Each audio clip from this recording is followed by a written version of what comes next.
Hello everybody, welcome back to the shop, episode 21. Shauna's been busy with some of the interior trim.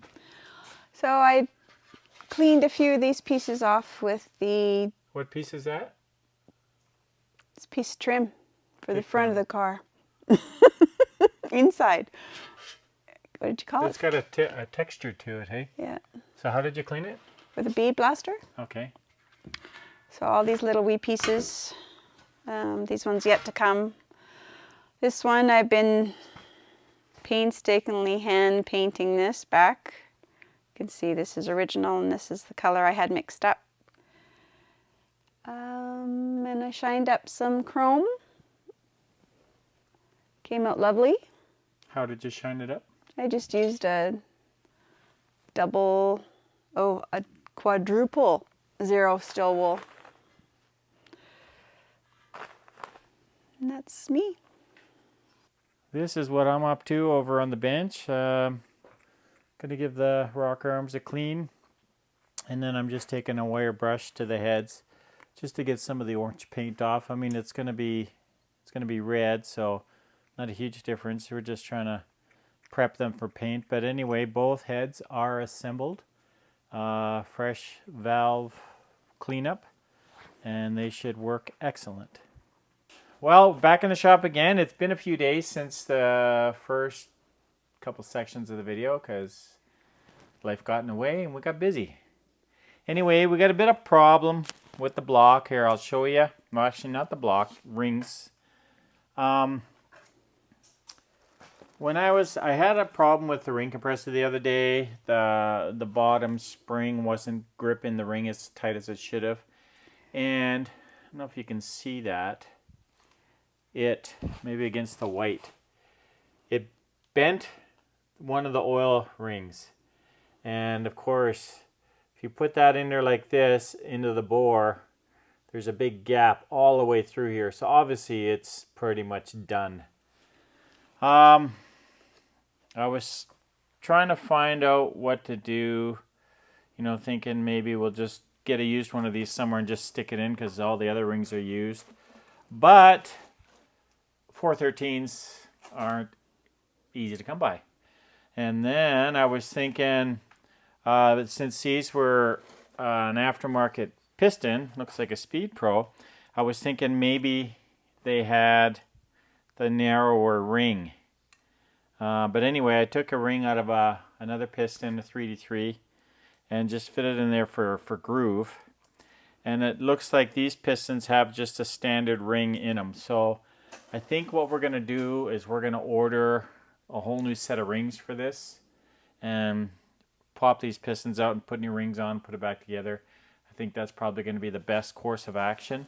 If I had a 413 kicking around, I would just rob one of the oil rings, if it was standard bore, of course, and throw it together because the rest of them are used. But since we have to buy, well, you can buy rings for one piston, and they're like 25 bucks. I thought, well, you know what? Maybe we'll just put all new rings in it. We'll just get the standard ductile iron rings. They are best suited for an imperfect bore as far as sealing, better than, say, a moly ring. So we'll just get plain stock iron rings to replace this with, and we'll put all new rings and everything on, and then put it back together. At least it'll have new rings. So quite often is the case, one step forward, two steps back. And I would like to say hello to our family down in Arizona in the sun, where we are not. So. And a fresh dump of snow yesterday, we got a fresh all dump day. Of snow. Yeah, so. Happy times. I think we'll finally tear into this transmission here. All we're going to do is adjust the bands and put a new filter in, and also do there's a nice greasy mess, and also do the torque converter pump seal since we're in there. The back seal, we could always do that as well. It's not leaking. I don't think it was anyway. That's always something that can be done in the car, but maybe we'll do that now as well. So we'll get this off. Just the stock converter. Anyway, you can tell it's a fairly low stall. It's probably 11 or 12 inch diameter. It's got a really narrow ring gear for the starter. Higher stall converters are smaller in diameter, and this is much thicker because, you know, the ring gear has to engage a starter at the same space. So if this is smaller, yeah. So anyway, it's a quick visual to see higher stall converters. Anyway, we'll pop this out. I couldn't find my seal remover, so hammer and chisel pops them out pretty easy. So we'll pop a new one in there once I find it. I ordered one, I just don't know where it is. The ultimate in organization here. So we'll go dig that up and we'll tap it in. I like to put a thin film of some kind of sealant around here. So incidentally, I couldn't find the seal I ordered because, you know, that's just the way I operate. So I robbed one out of the rebuild kit for the Roadrunner transmission. I'm going to be doing one of these days. Just a little bit around the edge. Pop it into place. And then I always seem to, when I see stuff like this, I don't even know where I got this, but I thought it might be good for tapping seals in place because quite often it's hard to find something that's a bigger diameter and then thin. And then of course I need it to fit over the snout here, so this will actually work good. So we're just going to pop it on there and try and get it to go down evenly, which it's not going to do. Use a real hammer.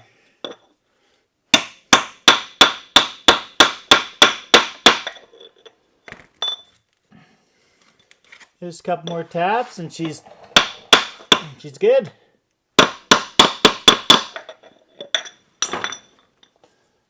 Nice and flush on the lip. It's good to go. So I'll put a bit of tranny fluid on there when we fit the torque converter on, and that'll be good. So I believe, yeah, because I dropped the pan before, so it shouldn't have any fluid in it to speak of. What? No fluid.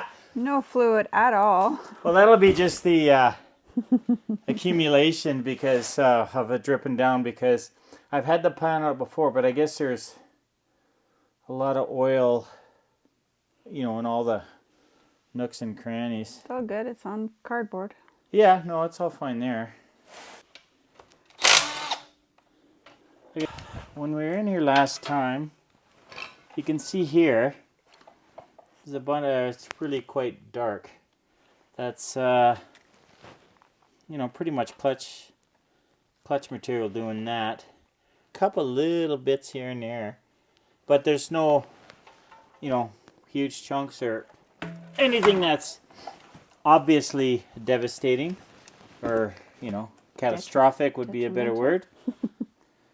Well, the low reverse band says to back off the nut, torque this to 72 inch-pounds, and then back it off.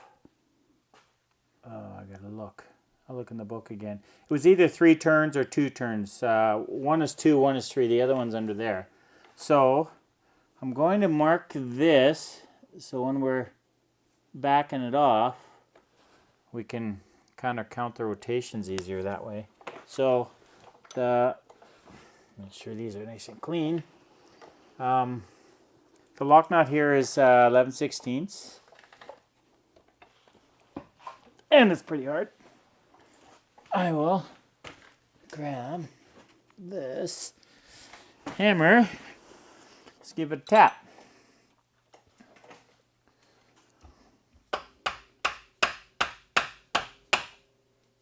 Pretty hard. I don't know why. It only calls for 29 foot-pounds to tighten it, but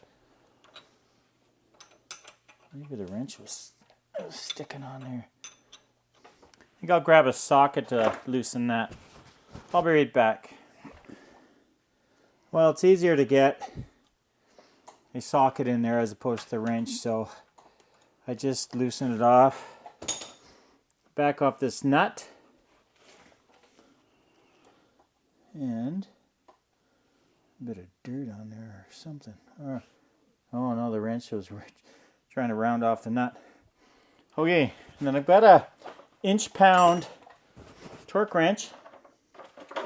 And this is a 5/16 bolt head, I guess, but it's square.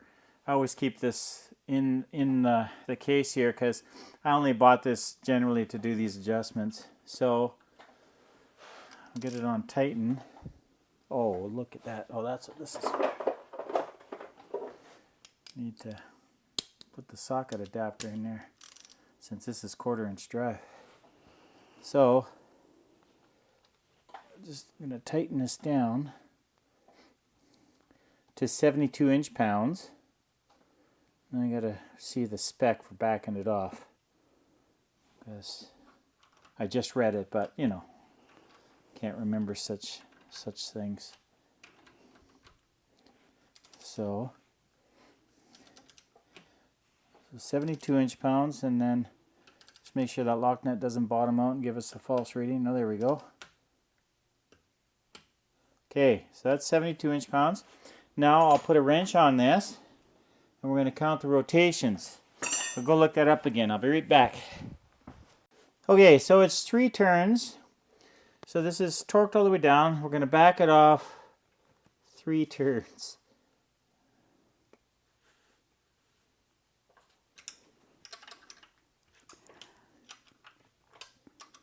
So there's 1,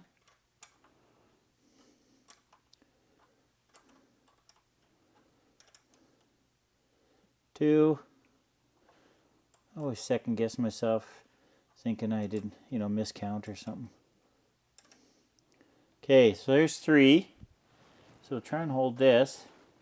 We'll tighten this nut again. Now the problem is I don't think I can get my wrench in there properly to keep an eye on that adjusting screw. Oh yeah.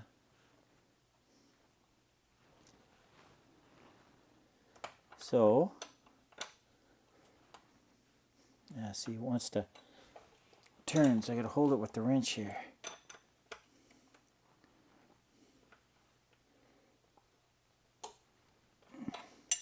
That should be it. That's the adjustment for that one. Thinking back, it probably wasn't really out of adjustment, but you got to check it anyway. So I'm just going to wipe this bolt off. We're going to roll it to its side. Probably take this off so you don't squish it. And the other adjustment here, this lever, there is just a piece of metal there. I forget what they call that. Anyway, the adjustment's on the outside of the case over here. So basically same procedure. This one we backed off 3. That one will back off 2. And then it's a matter of putting a filter on these 3 bolts. Shauna's cleaning the pan. And we'll get it back together. And then we want to clean the outside. And ideally we probably should have done that first. But it's not so easy when you're in the middle of winter and you got to work in the shop. You can't just pressure wash it. So we'll figure out how we're going to clean the outside and maybe give it a coat of paint because Shauna wants it to be pretty, even though you don't see it. So here's the other one I was telling you about. They call it the kick down band adjustment. So we're just going to back this adjusting screw off. The whole thing's turning. I need to get them to turn separate. There we go. She's gummed up with grease and garbage, so just need to back the nut off far enough that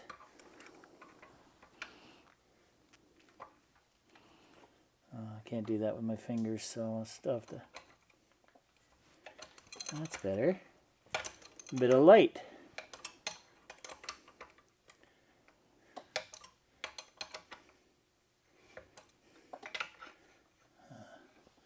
I guess I gotta go more. So if I don't back the nut off far enough, as I'm torquing, it'll want to bottom out and hit the case, and then of course you can't get your reading. So we'll try that. Turn it until it's snug with my fingers. Okay. It's not a big deal to adjust these. It's a little harder in the car just because you got your transmission tunnel right here, and of course you got all this linkage and your tranny lines in the way, and you got to try and get in there to work. So it's definitely easier doing it out like this. So we might as well, that's why I figured we might as well do it this way. Now I'm thinking maybe while we're here is one of the very common spots for torque flights to leak. It's right here on this shaft. There's a pivot. You can see the shaft there spinning, and there's a seal in there. And of course, and rob that out of that other rebuild kit and then order a new one of those. We'll have the output seal, the input seal, that, a new pan gasket, and probably a new O-ring on here, the speedo gear. And then this gasket here for the cable shift, or actually that's the parking pawl. It's got its own cable. This gasket stayed intact, and I'll have to look to see if that kit came with one. Probably not, since it's a later kit. Anyway, we might be able to reuse this gasket. It's not torn, so we'll just put a bit of sealer on there and reuse that. So with all that being done, fresh filter and then all new seals and gaskets, we should have leak-free operation, or operating tranny. And I'm not sure if there's an O-ring. There might be an O-ring in there too. Yeah, and hopefully it'll work. I'd mentioned on an earlier video, one of the first videos, this tranny was blue. And that's usually an indication of a rebuild because they were just bare aluminum. But I noticed the tail shaft is not blue at all, so it's kind of a mystery if it's rebuilt or not. But anyway, it looks clean inside. We'll just go with it, and that'll be that. So back to the adjustment. I'm going to mark, or we'll torque it down first. 72 inch-pounds. Is that torque wrench specific for transmissions? No, it's just that it's in inch-pounds instead of foot-pounds, so it's a much more less tight bolts, a lot of smaller stuff. So it's what you're required to do this, because my big torque wrench doesn't go into inch-pounds, or goes that low. So what we're doing here, it should click any time. There we go. It's clicked. So that's 72 inch-pounds. And then we're going to back this one off 2 turns. So I'm going to mark it so it's easier to see how many rotations I get. I'm just going to mark, because it doesn't want to stick because it's all covered in oil. So we want to back it off 2 turns. So we got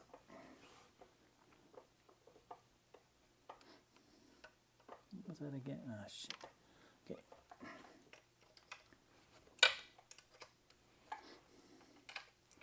Okay, there's 1 turn.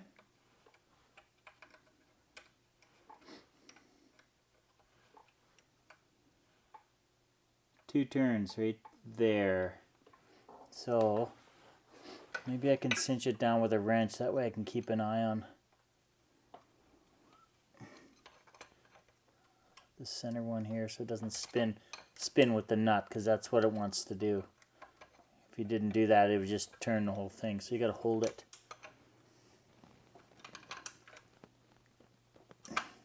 Okay, so they're both adjusted. That's that. I think I'll dig up that pivot shaft seal out of that kit. Okay, to get this lever off, you just undo this little nut, and it slides on the flat part of the shaft right there. So you get that out of the way, and you can see the seal in there. Right in here. So it does come go in and out from the outside.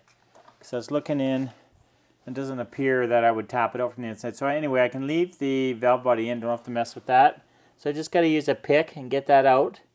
And we'll see if this other kit has one. If not, I'll have to order one.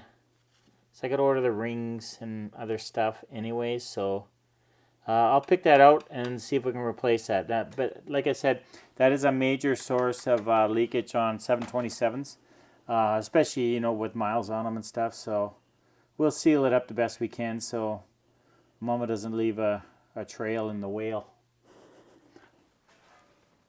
Okay, while I am working on the transmission, Shauna has cleaned up the pan inside and out, so it is spotless. So that is ready to go in. Isn't that right? Yeah, yeah. Here's that seal. I got a little pick here. See if we can just pop that out. I think it just sits in there, a little recess. Anyway, I found the matching seal that's in that other kit, so we'll replace it while we're here. So that's just garbage then. That's just garbage, yep. Okay. What you doing, Shauna? Cleaning. You're putting the filter on now, or? Sure. She's giving it a final inspection wipe down inside, and she's about to put the filter on. So those 3 screws come out. And she cleaned the pan, and she cleaned the pan rail on the transmission housing. So this goes on like that, if you can match up the holes there, just like that, yeah. Here's your screwdriver. It's got a little bend in it, but, you know, it'll work.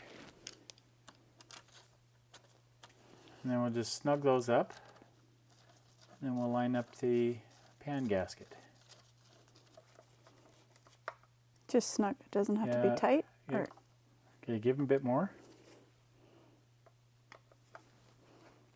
There you go.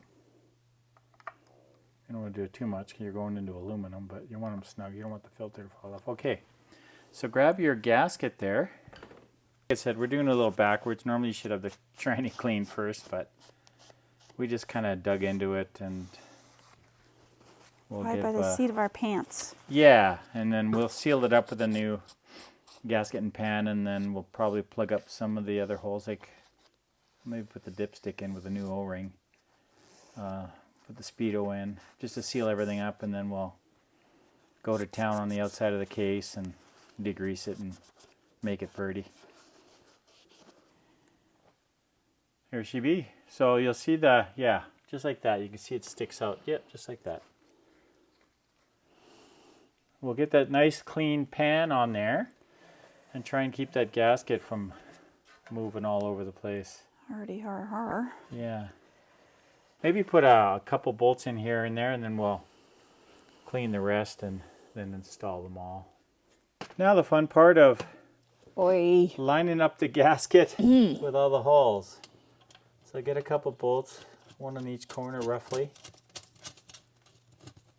And we'll just snug them down, hand tight. Of course, you're threading into aluminum, so you don't want to overdo it. How much? Just a turn? Yeah, I think just like that. Yep. And just go all the way around. That'll be done. If you start cranking it down, then it gets easy again. That's bad news.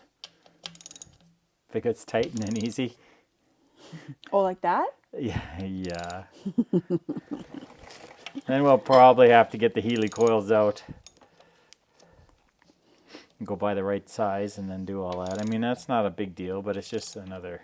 It's another step. It's another step, another chore, another... That didn't need to happen if you're careful, right? That's right. Well, sometimes you can't avoid it. It's just a fact of old cars. And then, being a factory torque converter, it'll have a little drain plug on it. So we'll open that up, drain it, and probably fill a bunch of fluid in it, swish it around, and then drain it again. Try and clear it out a little bit if we can. And other than that, and then we'll obviously clean this transmission, and then she's pretty much good to go. Well, that's going to be it for tonight. It's probably 9:30, 10 o'clock. It's getting late. We started a little late. We weren't sure what we were going to do, so we just came out here and dug in the transmission. So it's pretty much done. So what do you say, Shauna? Have a good night, everybody. Hopefully we'll get back out here tomorrow, depending on what time the old man gets home.